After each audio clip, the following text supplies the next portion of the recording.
Assalamualaikum warahmatullahi wabarakatuh. Innal hamdalillah wassalatu wassalamu ala Rasulillah Sayyidina Muhammad ibni Abdillah wa ala alihi wa sahbihi wa mawalah amma ba'du.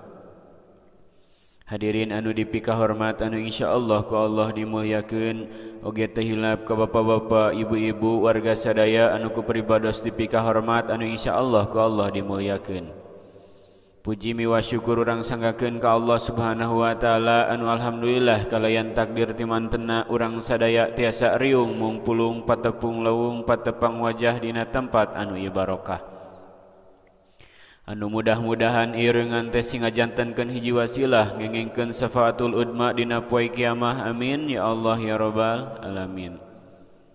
Oge rahmat miwa salam mugia salalamina dicurah tur dilimpah ka paduka Rasul wastana Kangjeng Nabi Muhammad sallallahu alaihi wasallam.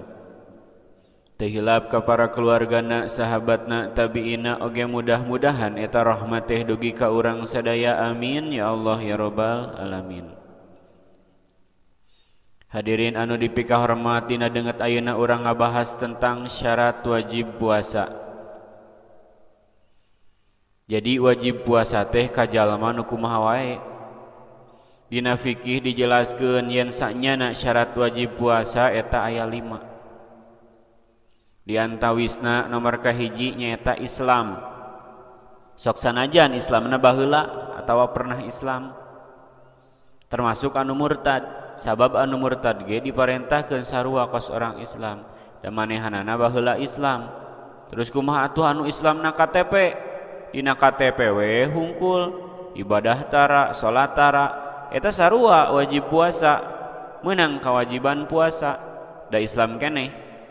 Saur Allah dina Al-Qur'an, ya ayyuhallazina amanu kutiba alaikumusiyam kama kutiba alal ladzina min qablikum la'alakum tattaqun. Hei jalma anu ariman, diwajibkeun ka ranjeun puasa seperti anu geus diwajibkeun ka jalma saacan maneh meh maraneh takwa. Tah jadi anu nomor kahiji nyaeta Islam, ari Islam teh nyaeta anu ariman.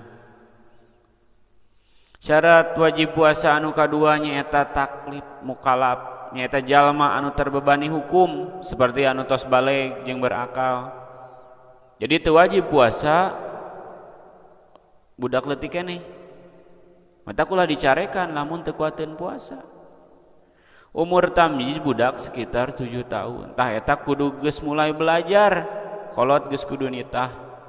Tapi tong maksakeun da wajib teh keur anu geus baleg. Terus anu gelo teu wajib puasa sabab nu gelo teu kakeunaan ku hukum. Tah syarat anu katilu nyaeta kuat. Nyaeta mampu ngalaksanakeunna. Maka teu wajib puasa anu teu kuat seperti karena umur anu geus kolot atawa karena gering. Mata kade abong anu teu kuat terus jadi alasan, aduh urang mah laleuleus lungse jadi moal puasa. Kade wajib puasa anu kitu mah.